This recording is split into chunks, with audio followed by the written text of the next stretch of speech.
Olá, muito boa tarde para você que nos assiste. O Consulta ao Doutor de hoje vai falar sobre óculos de sol. Será que eles são nossos aliados? São vilões dos nossos olhos?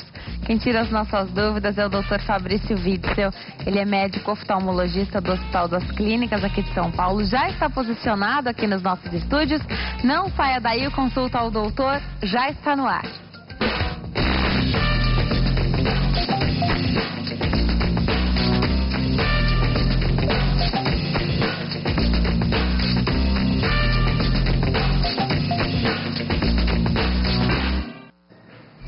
Olá para você que nos assiste de qualquer parte do mundo. É um prazer ter a sua companhia na tarde desta quarta-feira, hoje para falar um pouquinho sobre os óculos de sol. Você tem um óculos de sol na sua casa? Você dirige com ele? Sente falta ao sair na rua? Você acha que ele te protege? É um aliado para você?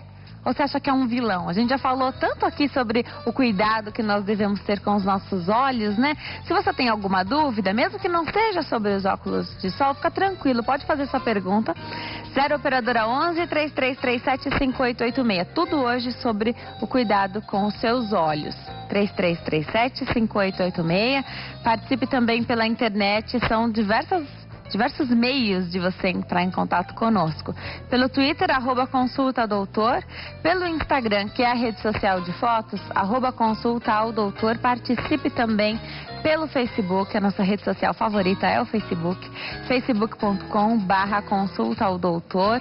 Todos os dias tem um post falando qual é o tema do programa, você comenta já fazendo a sua pergunta, pode escrever na nossa linha do tempo também ou mandar a sua mensagem particular. Se você não quiser ser identificado, não tem problema, manda sua mensagem particular, avisa que não quer ser identificado. Eu geralmente identifico as pessoas quando as mensagens são públicas, uma maneira de agradecer a quem participa e interage conosco por esta rede social. Teremos promoção em breve, aguardem, e estou muito contente com os nossos seguidores aqui. Cada dia mais ganhamos curtidas na página do Facebook, isso é uma alegria, tanto para mim quanto para a nossa produção aqui. É a confiança de vocês refletindo em números aqui na internet. O nosso e-mail também está sempre aberto a sugestões, perguntas, comentários, elogios, fiquem à vontade. consulta@hittv.com.br. Temos o nosso site, que está cada dia mais bacana, hittv.com.br, mais uma maneira de você assistir ao programa. Se você não tem uma TV por perto, eu tenho certeza que você está conectado na internet. Dá para assistir a programação ao vivo, em tempo real, então, para você que nos assiste. hittv.com.br. Hoje eu recebo o Dr. Fabrício Witzel, médico oftalmologista do Hospital das Clínicas de São Paulo. Doutor, eu abro o programa te agradecendo. Obrigada por ter vindo, viu? É um prazer. E olha, vamos conversar hoje a tarde inteira sobre os cuidados com os olhos e quanto os óculos são importantes nesse processo ou não, né? Porque a pergunta é, óculos de sol aliado ou vilão? Dá para ser os dois, né? Dá.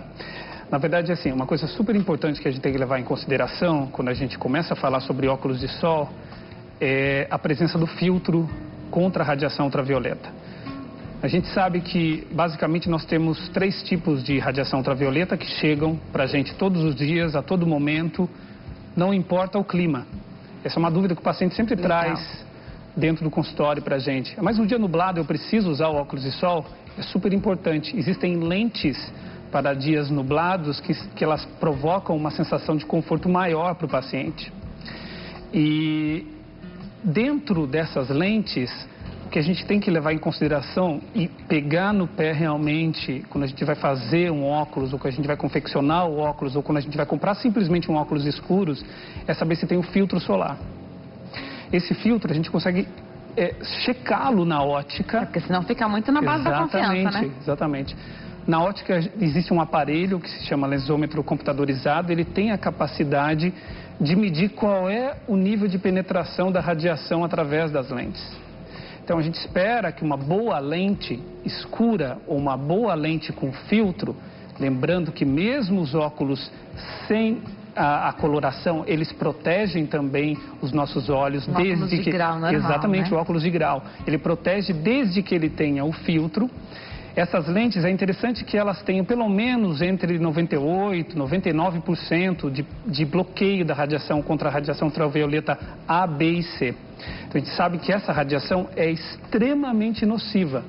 Hoje, nós temos vários indícios de que essa radiação, ela induz algumas doenças oculares, entre elas a catarata, a degeneração macular relacionada à idade, o envelhecimento da superfície ocular, a contribuição dessa radiação para os casos de olho seco. Então é muito importante, desde cedo, mesmo com as crianças, a gente levar isso em consideração na compra dos óculos. Agora, a gente vai falar durante todo o programa aqui os riscos e falar sobre degeneração macular, a catarata, o risco de utilizar até um produto que você não tem essa confiança, você não tem essa proteção, essa barreira do jeito que deveria ser.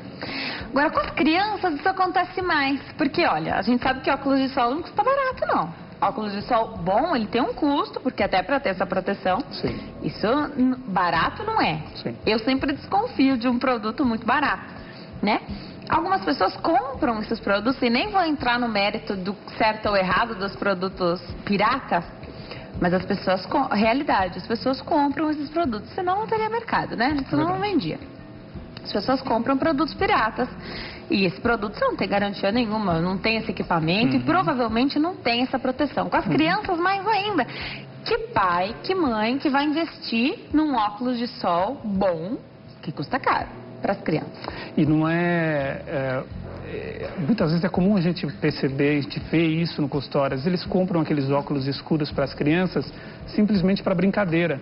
Isso. Compra esses óculos piratas porque a criança quer usar, porque ela vê os adultos Tem olhando. desenhinho aqui do lado do óculos. Exatamente. Quem tem filho, primo, sobrinho, sabe o que eu estou falando. Exatamente. E os pais não sabem o mal que eles podem estar fazendo para os seus filhos. Se você quer ter a certeza que aquele óculos que você comprou, embora ele seja pirata, se ele tem ou não proteção, você levar para a ótica, para você checar se você tem um nível de proteção. A gente sabe que quando você usa o óculos de sol, voltando um pouquinho naquilo que você me perguntou, a gente tem o aumento da área pupilar. Então a pupila, ela aumenta, porque você diminui a entrada de luz. Então quando você abre a pupila, você está favorecendo a entrada de mais radiação. Então se você não tem a proteção contra a radiação, contra o UVA, UVB e UVC, você vai estar expondo os tecidos oculares a um maior dano. Então é super importante, mesmo nesses óculos, a gente ter atenção e checar se eles realmente têm a proteção filtro contra essa radiação. É melhor não usar o óculos escuro do que usar... É melhor não usá-los se eles não têm filtro, Legal. Porque aí você vai favorecer a entrada de radiação, você vai causar um dano maior para os seus olhos. Agora, doutora, aproveita que você está aqui ao meu lado, convido você e nosso telespectador aí de casa a acompanhar a reportagem de Eliezer Pereira, que foi conhecer essas lentes diferentes, de diversas colorações, e explicar tudo pra gente nessa reportagem. Acompanhe. Nos dias de muito sol, um bom óculos escuro pode ser o seu grande aliado. Mas como escolher o óculos ideal? Diante da variedade de armação, de lente, como fazer para escolher o óculos ideal para a sua necessidade? Nós viemos aqui a uma grande ótica da cidade de São Paulo e vamos conversar com o Dr. Vilmar. Ele é oftalmologista e vai nos auxiliar na escolha do óculos ideal. Dr. Vilmar, como que nós vamos proceder para escolher o óculos ideal? Eliezer, quando você me procurou para que nós pudéssemos orientar o seu telespectador da TV RIT com a melhor orientação sobre lentes escuras, eu logo pensei em vir a este centro óptico, porque aqui você vai ver variedades de lentes, de tipos de cores, de lentes medicinais e lentes estéticas. Então você vai ver que tem desde o cinza clarinho, do rosa clarinho, até o pretão mesmo, né? Porque eu tenho a garotada e os artistas, né, que adoram colocar aqueles óculos super escuros. E tem as pessoas que gostam de um tom mais clarinho, mais pastel, e você vai encontrar isso nos diversos filtros. Por outro lado, é super importante nós sabermos que existem os chamados filtros terapêuticos com objetivo especialmente de prevenção de algumas moléstias. Para isso, então, existem os filtros que vocês também estão agora mostrando aí pra gente, de várias cores. Em geral, o chamado Blue Block, que é essa lente mais avermelhada, mais marronzada, você vai ver aí na caixa também as lentes azuis, que são ótimas para a pessoa que quer ter uma visão de cores melhor, ou o albinismo, né, que é um pouco mais raro, é a pessoa que não tem pigmento. Você tem a lente amarela, que esteve muito em voga durante algum tempo e que hoje em dia também, vez ou outra, é procurada, porque ela oferece um contraste muito grande na visão, e quando ela é acoplada com uma lente espelhada, então, primeiro, ela reflete o sol, que não agride tanto o olho, e ao mesmo tempo ela dá uma visão muito nítida, principalmente à noite e quando você tem neblina, por exemplo, na estrada. Atenção com óculos comprados em qualquer lugar, que não te deem um certificado de absorção da luz ultravioleta adequadamente. Quer dizer, então, esta é a grande mensagem para o seu telespectador.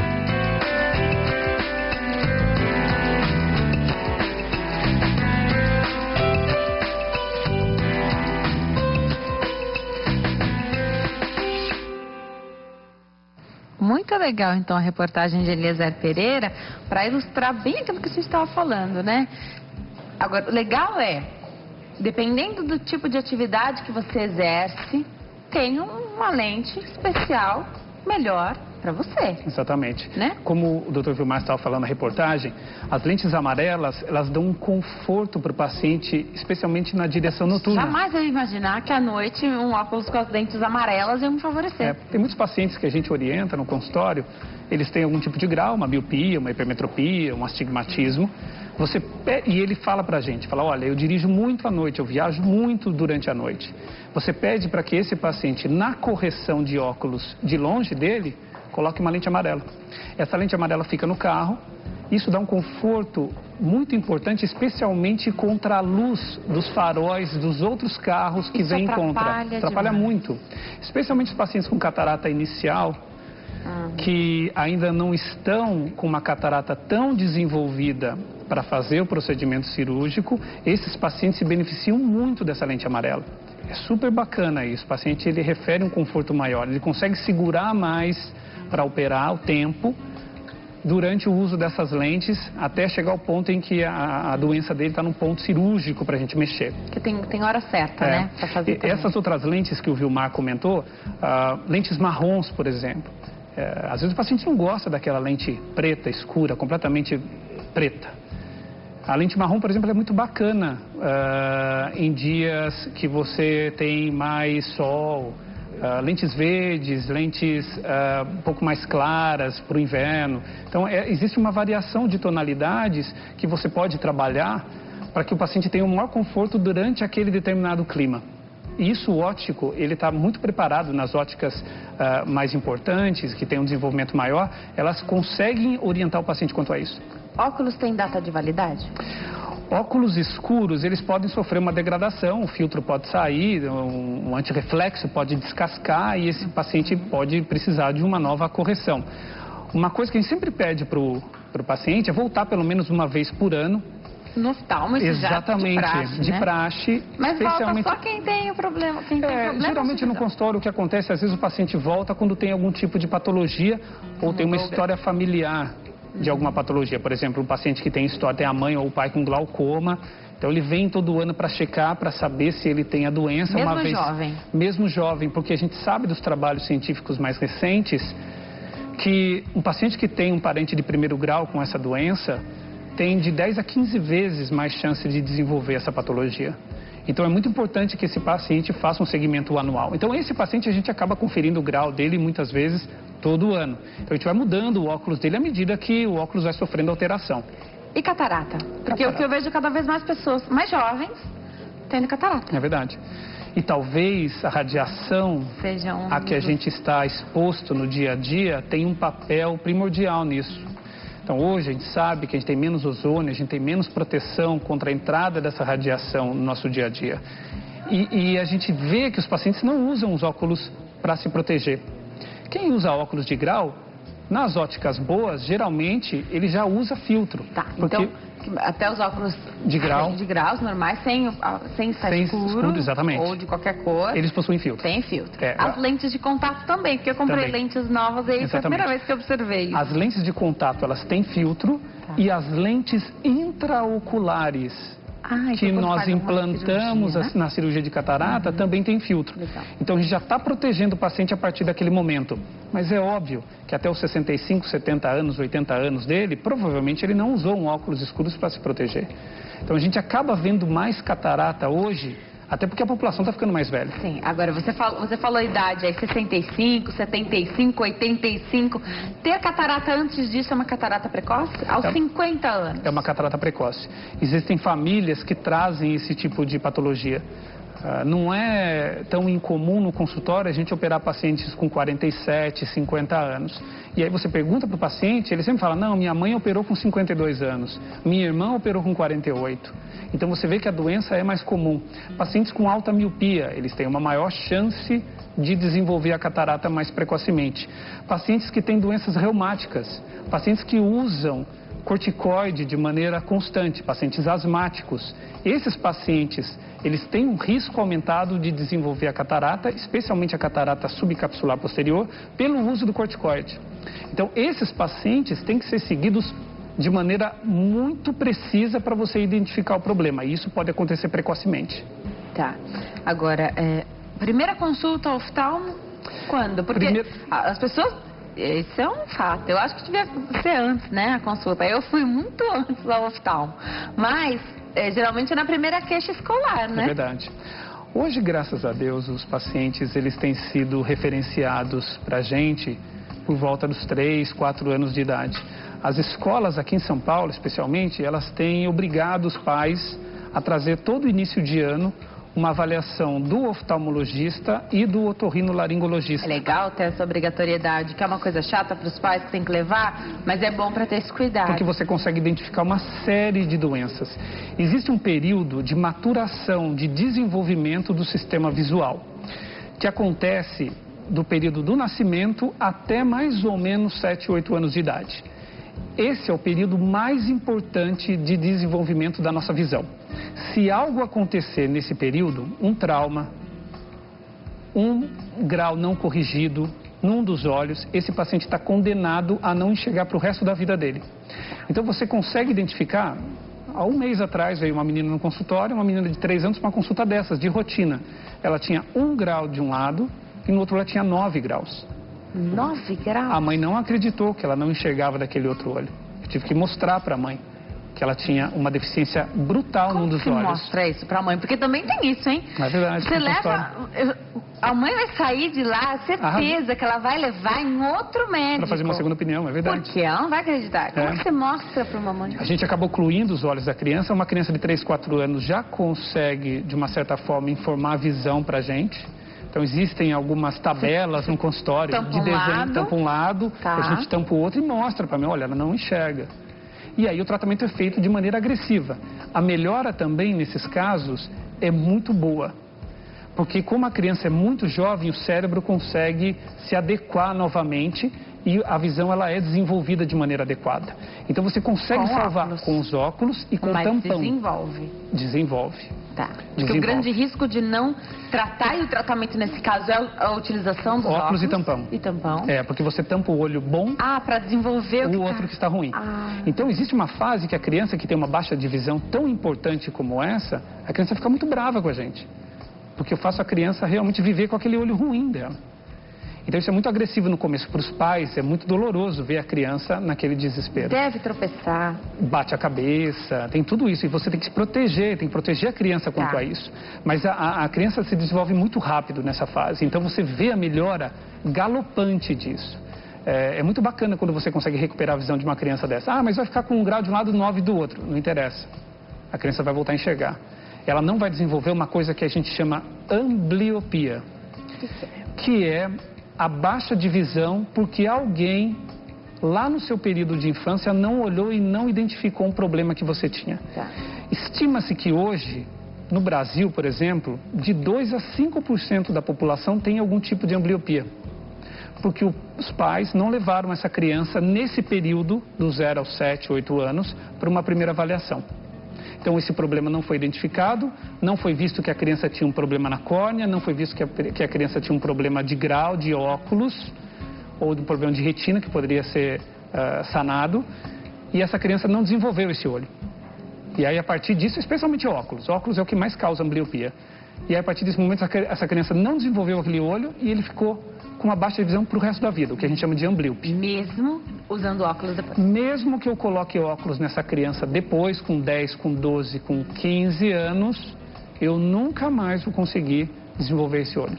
Porque passou o período. Tecnicamente, usando óculos, a pessoa enxerga 100%, é que você precisa daquele aparelho, né? Exatamente, só que o cérebro da criança tem que estar montado para enxergar. Tá. Entendi. Olha que importante, então, levar a criança ao Hoje eles né? trazem, período de férias é um período que a gente recebe muita criança. Imagina. Então os pais vêm para conseguir esse laudo, então a gente consegue pegar esses casos. É óbvio que é a minoria, a maior parte das crianças tem uma hipermetropia pequena, é o que a gente mais vê, então hipermetropias até 2, 3 graus. Hipermetropia é? É um tipo de grau em que o foco de luz, a imagem dos olhos da gente, ela não é formada exatamente na retina, ela se forma atrás da retina. Então a gente... Você enxerga diferente? Ela até 2, 3 graus a criança enxerga perfeitamente normal. Tá. A partir disso você tem que estudar o caso para saber se eu preciso dar óculos ou não, para ver se a criança está forçando a visão ou não. Tá. Cada caso tem que ser examinado particularmente. O legal disso é fazer um hábito, né? Todo ano. Todos temos que ir ao oftalmo anualmente, não seria diferente. Isso a gente nem está falando dos prematuros. Então, o prematuro é uma coisa à parte, né? Porque quando o bebê nasce, a criança nasce, não tem o teste do olhinho? Tem o teste do olhinho. Que vai triar o quê? O pessoal faz um teste no reflexo vermelho para saber se a criança não tem um tumor ou alguma alteração dos vasos da retina, que tornam esse reflexo branco. Então é muito comum os pacientes postarem fotos de crianças doentes em que um olho tem um reflexo vermelho e o outro um reflexo branco. O vermelho é os olhos vermelhos que a gente... O normal é o reflexo da retina. Tira com efeitos, exatamente, enfim. É o olho normal. O reflexo branco denota que a criança ou foi um reflexo branco inadvertido, que assim apareceu de maneira por conta do ângulo da foto, ou a criança realmente tem algum problema. Como é que a gente descobre isso? Ela vai até o oftalmo, a gente dilata a pupila da criança e a gente examina o fundo de olho da criança para a gente ver se ela tem um tumor, ou tem uma alteração vascular, uma alteração dos vasos da retina, às vezes deixa o fundo de olho branco também. Não necessariamente é câncer, não necessariamente é tumor. Mas é uma modificação, é uma alteração. É uma modificação que a gente tem que tratar, às vezes com laser, com cirurgia. Você falou de dilatar a pupila para analisar o fundo de olho. A gente não faz exame de fundo de olho mesmo sem dilatar a pupila? A gente consegue fazer. Existe um aparelho que é o oftalmoscópio, a gente consegue fazer o fundo de olho. Mas é óbvio que se eu ampliar a área da pupila, eu consigo ver com uma maior nitidez o fundo de olho da criança. Legal. Dos prematuros, hoje é um capítulo à parte? É um capítulo à parte porque prematuro é um paciente que ele requer um cuidado maior. Hoje estima-se que... Não só com o pulmão, exatamente, né? Que ontem nós falamos... Hoje, graças a Deus, os berçários são muito bem equipados. Então, as crianças, mesmo nascendo com 32, 33 semanas, eles são muito bem cuidados e têm uma taxa de sobrevida muito alta. Só que o tratamento que é utilizado para isso, que é a oxigenoterapia, pode estimular os vasos da criança, os vasos da retina da criança que ainda estão muito, estão ainda muito jovens, digamos assim, e eles começam a proliferar. E gera o que a gente chama de retinopatia da prematuridade. Estima-se hoje que mais ou menos uns 30 mil ainda recém-nascidos, eles são prematuros no Brasil. E a gente precisa identificar se eles têm esse tipo de patologia, examinando no fundo de olho os pacientes de uma maneira sequencial. Então, esses pacientes já no berçário já são examinados. Daqui um mês, se ele não tem nada, daqui um mês a gente examina de novo, ele volta para o consultório, 6 meses e assim por diante. Tá. Então, tem que pedir esse cuidado ou num hospital muito bem equipado, isso já vai acontecer de praxe? Como é que é isso? Olha, Denise, hoje nem sempre é do jeito que a gente gostaria que fosse, né? Eu sei disso. Nem sempre é no hospital que você escolheu, às vezes você fez planos É verdade. Hoje as maternidades mais equipadas aqui em São Paulo, elas realmente já têm um serviço de oftalmologia que acompanha. Então, o próprio pediatra, ele já se preocupa de fazer esse teste do fundo de olho para ver se tem o reflexo vermelho já no berçário, mas é óbvio que eles têm uma equipe de oftalmologia que presta serviço para os pais que têm alguma dúvida quanto ao diagnóstico do filho ou mesmo para aqueles prematuros. Então, é interessante realmente ficar bem atento a isso. Tá. E fazer esse acompanhamento mais de perto, se é um bebê prematuro, então precisa de mais cuidado, Sim. né? Vamos conversar com a nossa telespectadora Cecília, que fala conosco de Uruana, Goiás. Oi, Cecília, tudo bem? Oi, tudo bom? Seja bem-vinda, obrigada por ter ligado. Fica à vontade, pode fazer sua pergunta para o doutor. É o seguinte, meu bebê, quando nasceu, ele nasceu prematuro de 36 semanas. Aí meu pediatra me orientou a levá-lo no oftalmo, em vez de fazer o teste do olhinho. E não deu nada. Eu gostaria de saber com o doutor quando eu posso estar, quando eu preciso retornar ao médico. Agora ele está com 1 ano e 9 meses hoje. Isso aí, Cecília. Ela fez a coisa correta, realmente. Você tinha que fazer uma primeira avaliação para ter certeza que você não tinha um bebê com uma retinopatia de prematuridade. Isso foi excluído pelo jeito e agora ele com 1 ano e meio seria uma idade interessante de você novamente retornar ao oftalmo para você checar se tudo anda ok. Existem algumas patologias associadas aos prematuros. Então a gente sabe hoje que os prematuros, por exemplo, eles têm mais estrabismo. Então é legal checar se o seu bebê não tem isso, mesmo microestrabismos, desvios extremamente pequenos que às vezes passam batidos na avaliação do dia a dia da criança, que só o profissional oftalmo consegue identificar. Então acho que já está na hora de você levá-lo realmente. Obrigada, viu, Cecília, pela sua participação. Agora, quase que não é mais prematuro, né? 36 semanas? Ele já nasceu maiorzinho. Já tá... Ele já nasceu maiorzinho, esse bebê. Mas aqueles bebês que nascem com 30, 32, esses requerem um cuidado bem maior. Né? Agora, fez tudo certinho, continua fazendo esse acompanhamento, então, porque pro filhinho ser saudável sempre, né? Estar saudável sempre. Doutor, você falou de estrabismo, né? Como as pessoas se preocupam com um problema como esse, né? Porque... claro que existe a interferência estética, mas é muito mais do que isso, né? Uhum. A própria pessoa se incomoda Sim. com uma alteração como essa. Sim. E dá para corrigir? Dá para corrigir. Os desvios maiores, que é o que você está falando, que chamam muito a atenção da gente, isso às vezes numa festinha você percebe que a criança tem um desvio e o pai e a mãe mesmo, muitas vezes, não notam isso. Existe uma certa negação também, às vezes, dos pais. Acredito. Então, é super importante você realmente ficar de olho na criança para perceber se ela não tem esses desvios mais robustos, digamos assim. Mas existem desvios que são extremamente pequenos e que os pais raramente vão perceber. E esses desvios são nem os amigos, nem os familiares? Não percebem. Tá. E, infelizmente, esses desvios, muitas vezes, eles comprometem a visão e geram aquilo que a gente conversou antes, que é a ambliopia. Então, esse olho, ele é microdesviado e esse olho não se desenvolve. Então, de novo, é super importante levar a criança ali por volta. Se você não viu nada no seu filho, você acha que ele não tem absolutamente nada de errado, ele enxerga bem, ele vai na escolinha, a professora... que é um ponto super importante. A professora, às vezes, ela percebe mais que o pai e a mãe. E ela que pede, olha, leva seu filho no oftalmo. É muito comum a gente receber isso. Foi a professora que pediu para eu trazê-lo aqui. Então, se você realmente não tem nada de anormal no seu filho, até teoricamente, naquele momento, é importante você levá-lo ali por volta dos 3, 4 anos, uma primeira consulta. Tá? Agora, observando um desvio maior, por exemplo... A gente consegue fazer tampão e, nos casos que tem um desvio maior, a gente consegue operá-los. Porque um é prejudicado, Geralmente né? é um que desvia mais, mas existem casos em que o paciente alterna. A gente chama de estrabismos alternantes. Ele desvia o direito de uma hora, no outro momento ele desvia o esquerdo. Tá, mas agora eu já imaginei diversas mamães e papais assistindo ao consulta ao doutor em casa. E bebê, não é que bebê pode dar uma entortadinha nos olhos? Pode, é verdade. Se o bebê está se desenvolvendo bem, ele não foi prematuro, ele não tem nenhuma doença familiar, quer dizer, o pai e a mãe não tem história de tumores oculares na família, ele está super bem. Pequenos desvios, geralmente o que a gente chama de desvios para dentro, eles podem acontecer até mais ou menos uns 6 meses de idade. A gente até aguenta isso. Mais do que 6 meses, aí você precisa de uma avaliação um pouco mais precisa.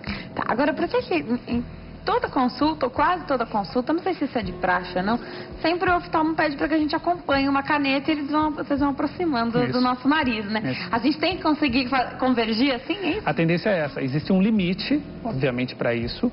A gente chama de limite de convergência. Isso é super importante porque alguns pacientes já mais velhos, 20, 30 anos, eles chegam no consultório e falam, eu não consigo ler muito tempo. E você testa o paciente e ele tem visão boa. Ele enxerga bem. Só que ele não tem uma boa convergência, que é uma disfunção absolutamente muscular. Nós temos 6 músculos ao redor dos olhos e esses músculos é que fazem a nossa convergência.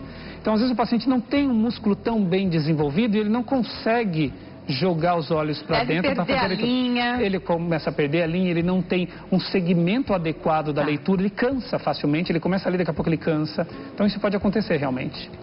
Isso é super importante, especialmente depois para fazer essas avaliações. Os pacientes mesmo mais velhos têm isso. Os pacientes que a gente vai operar catarata, às vezes tem isso. Então você tem que discutir essas coisas com os pacientes.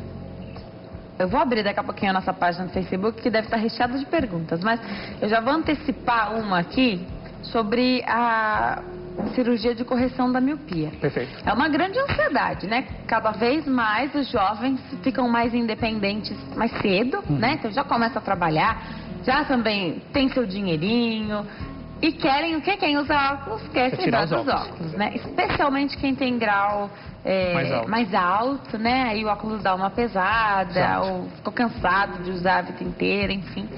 Tem gente que tem até já marquinha dos óculos, desaba, né? O nariz, exato. Isso dá até para entender o motivo das pessoas quererem fazer. Agora, tem recomendação, né, para fazer essa cirurgia. Não é todo mundo que pode fazer. Exatamente. Isso, nos últimos 25, 30 anos, tem mudado muito. Esse é um tema extremamente fascinante. Como a gente conseguiu manipular os olhos cirurgicamente e eliminar o grau dos olhos. Cirurgia refrativa não é para todo mundo. Cirurgia refrativa é para profissional. Então, é uma cirurgia que você precisa de uma avaliação extremamente acurada do paciente. Quando nós começamos a fazer cirurgia refrativa 20, 30 anos atrás, isso eu estou falando de cirurgia refrativa a laser. Porque você deve ter ouvido falar, e os telespectadores com certeza ouviram falar, pacientes que fizeram a cirurgia com bisturi, que hoje estão ali por volta da faixa etária dos 45, 50, 60 anos. Essa cirurgia a gente já não faz mais, porque o nível de precisão dessa cirurgia ela é inferior ao laser. Mas a cirurgia refrativa, para correção de miopia e astigmatismo, ela tem limites hoje. A gente sabe que quanto maior o grau do paciente, mais difícil é para a gente realizar a cirurgia. Então, se você tem um paciente com 8, 9, 10 graus de miopia, a chance de você poder realizar é muito baixa. Você vai falar, por que isso? Porque durante o procedimento, o que nós fazemos é eliminar uma parte da córnea. Nós queimamos a córnea. Nós eliminamos a córnea centralmente. E isso faz com que a córnea fique mais fina. E existe um limite para que eu deixe essa córnea fina. Eu não posso passar desse limite. Senão você pode perder a visão. Senão a gente perde a visão. Existe uma complicação muito grave, desastrosa, devastadora do ponto de vista visual, que é a ectasia de córnea pós cirurgia refrativa. Que é um dos riscos. Que é um dos riscos, independentemente do grau. Mas a gente sabe que essa complicação, embora rara, ela é muito rara, ela acontece mais em pacientes acima dos 7, 8 graus. Então, pacientes com 2, 3 graus, eles têm um menor risco de desenvolvimento dessa doença. Pacientes com córneas mais grossas, mais espessas, eles têm mais tecido para queimar. Essa córnea é mais resistente, ela aguenta mais o laser. Então, pacientes que têm uma córnea menos curva, pacientes que têm a córnea muito pontuda, também não são pacientes interessantes para essa cirurgia. Até o ceratocone. Exatamente. Então, talvez um paciente que tem uma córnea muito pontuda, que você está levantando aqui, a questão do ceratocone, que como o nome propriamente já diz, ceratocone, a córnea é um cone, ela faz uma ponta. Esse paciente é de altíssimo risco para a cirurgia refrativa. E existem milhares de pacientes que têm formas frustras de ceratocone. Então, a sua irmã tem ceratocone, você vem no consultório, mas você usou a vida inteira 3 graus de miopia com um pouquinho de astigmatismo. Eu faço um exame em você e eu percebo que você tem uma forma leve da doença, que felizmente não foi para frente. Mas se eu operar o seu olho, pode dar alguma coisa. Eu vou estar desenvolvendo ceratocone provavelmente. Então isso tem que ser muito discutido com o paciente. Isso é uma das coisas que a gente sempre bate papo com os pacientes no consultório para indicar cirurgia. Não adianta querer escutar o que você quer do médico, Exatamente. né? Às vezes a gente não consegue fazer o procedimento que quer, mas é algo pro bem, Isso. realmente. Vamos atender uma ligação? Quem fala conosco é Maria Aparecida de Campo Limpo, aqui em São Paulo. Oi, Maria Aparecida, tudo bem? Eu ouço seu programa todos os dias. Para Obrigada. mim é muito importante, porque cada experiência que a gente tem. Eu operei a catarata no olho direito. Tá. Eu tenho 82 anos. Nunca precisei usar óculos, eu leio ainda, né, sem óculos. Mas acontece que o médico que me operou, ele disse que não poderia operar o esquerdo, porque eu tenho um canal lagrimal fechado. Aí teria que ferrar o osso do nariz e tal. Então, com a minha idade já precisaria tomar anestesia geral, ele achava que era melhor deixar assim. Mas isso atrapalha a gente também, quando a gente vai ler, às vezes, na igreja e embaraça por causa da outra vista que não está enxergando direito, lógico, com a catarata. Então, gostaria de ouvir o que o doutor fala. Maria Aparecida, obrigada pela sua ligação. Você tem 82 anos, então operou a catarata num olho, no outro a catarata está lá, mas porque você, segundo o médico, tem canal lacrimal fechado e não conseguiu fazer essa cirurgia. A doutora vai tirar sua dúvida, viu? Obrigada pela confiança, continue nos assistindo, é um prazer ter a sua companhia, viu? Doutor. Essa é uma questão super importante que a Aparecida levantou pra gente. Os canais lacrimais, eles fazem a nossa drenagem da lágrima desde que a gente nasceu. E quando você tem uma obstrução dos canais, a lágrima ela fica mais represada. E, obviamente, ela fica também acumulando bactérias. Então, você aumenta a chance de ter uma infecção pós-cirurgia de catarata. Então, quando você tem uma obstrução das vias lacrimais, que pode acontecer tanto no ponto lacrimal, quanto no canal lacrimal que desce para o nariz, você tem que resolver primeiro isso cirurgicamente, o que é uma cirurgia grande e talvez pela condição clínica às vezes do paciente, a gente não indica a cirurgia, porque é uma cirurgia maior. E o paciente tem que primeiro ter esse quadro absolutamente resolvido, a lágrima tem que estar descendo pelo nariz de maneira adequada para depois você mexer na catarata. Então, o médico dela está correto de não indicar a cirurgia de catarata antes da resolução desse quadro. O que ela tem que, eventualmente, ela pode até procurar um oftalmo que tem uma especialidade em plástico ocular, que é o especialista que faz esse tipo de cirurgia. Ele pode realmente avaliar o caso, conversar com a paciente, ter o apoio de um clínico, por conta da idade dela, avaliar se clinicamente, se cardiologicamente ela pode fazer uma cirurgia que tem um sangramento um pouco maior, e aí resolver primeiro isso e posteriormente operar a catarata. E é com anestesia geral mesmo?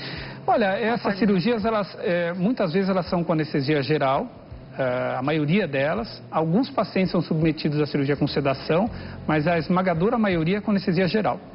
Tá, tem que ver se como é que vai ser esse pós-operatório. Então, agora, ela sempre teve esse canal lacrimal obstruído? Alguns pacientes eles têm uma obstrução parcial. Então ele viveu a vida inteira com uma obstrução que não atrapalhava. Eu acredito que ninguém nunca tenha avaliado o meu canal lacrimal. Mas é que depende da queixa. Então o paciente chega no consultório falando, olha, e geralmente são pacientes mais idosos. Tá. Então ele chega no consultório, olha, doutor, estava tudo bem, mas agora de 6 meses para cá, escorre uma lágrima aqui no meu olho e eu não estou chorando. E aí você sabe que o canal lacrimal deve estar com algum problema. Existem outras patologias que causam isso, alterações das pálpebras, conjuntivites crônicas, tudo isso pode causar lacrimejamento crônico. Mas a obstrução ela é uma das causas. Então você avalia o canal lacrimal do paciente, você tem exames de imagem, inclusive, tomografia, raio-x com contraste, para você ver aonde está a obstrução e você atua naquilo. E você corrige aquilo antes de fazer a catarata, com certeza. Ela falou uma historinha completamente correta. Tá, perfeito. Perfeito. Então precisa desse apoio do clínico, né? O que é bacana, você vê que a Aparecida ela tá numa angústia porque ela quer operar a catarata. Isso. Isso é uma coisa muito bacana no consultório, porque a gente diminui inclusive as quedas dos pacientes. Claro. Tem trabalhos mostrando isso. Quando você opera a catarata do paciente, eu operei uma catarata... Semana passada a paciente falou exatamente isso. Eu melhorei o meu equilíbrio. Ela já tinha um olho operado, eu operei o segundo olho dela. E ela conta que agora ela consegue andar com maior firmeza. Sem a bengala, inclusive. Porque ela consegue ver com uma nitidez maior. É muito bacana receber isso no consultório. E legal que pacientes mais jovens, acredito eu falei aqui de repente ter que operar com 50 e pouquinhos anos. Isso é cedo para catarata, né? Acredito que você deve ouvir no seu consultório: olha, troquei diversas vezes o limpador do para-brisa e não consegui enxergar direito. O óculos estava errado. O óculos, porque o óculos fica riscado mesmo. É muito comum essa história. Encebado, né? Muito então, comum. Tenta limpar e não é o óculos. Exatamente. Eu tenho pacientes que a gente já tinha indicado a cirurgia de catarata e o paciente estava um pouco relutante, resolveu não operar naquele momento e quase sofreu um acidente de carro, dirigindo à noite. Na segunda-feira, o paciente estava no consultório para operar a catarata. Então, às vezes, acontece um evento, ele cai, ele quebra a perna em casa, ele se queima em casa. Então, idoso é um paciente que muitas vezes você precisa de um acompanhamento semestral para você identificar isso e prevenir uma coisa muito pior. Quantos idosos morrem depois de uma cirurgia de fixação de fêmur? Você poderia ter prevenido aquilo. Né? Eu vou dar um recadinho para quem está em casa, mas o Dr. Fabrício Witzel, que é médico oftalmologista do Hospital das Clínicas aqui de São Paulo, continua conosco, está tirando as nossas dúvidas aqui sobre tudo que se relacione à saúde dos nossos olhos. Falamos também, vamos falar mais sobre óculos de sol. Mandem suas perguntas, fiquem atentos. Daqui a pouquinho tem respostas aí para vocês que nos assistem. E liguem para cá também. Agora, você sabe que prevenção é a palavra-chave quando o assunto é saúde. E o nosso organismo, de tantos especialistas que já vieram aqui, a gente já sabe, nosso organismo não produz ômega 3. E hoje em dia, só com a alimentação, seria impossível manter essa substância nos níveis corretos dentro do nosso corpo. Por isso que é um dos suplementos mais usados no mundo inteiro, é o ômega 3. Agora, tem ômega 3 de todas as marcas à venda em todos os lugares. Para quais marcas você abre as portas da sua casa? Eu e minha família utilizamos o ômega 3 da Oiti e eu tenho certeza que você não vai se arrepender dessa aquisição. Não é isso, Kleber? Boa tarde. Boa tarde, Denise. Boa tarde a todos. Aproveita, você vai pegar o seu telefone, pode ligar do seu celular 0800 777 4290, Brasil inteiro, aproveitando a chance, né, Denise? Tudo bom? Olha, de qualquer lugar do país, pegue seu telefone e ligue agora. A ligação é de graça, do fixo do celular. Ômega 3 da Oiti é o puro extrato do óleo de peixe. Vai fazer a diferença na sua vida. E olha, as cápsulas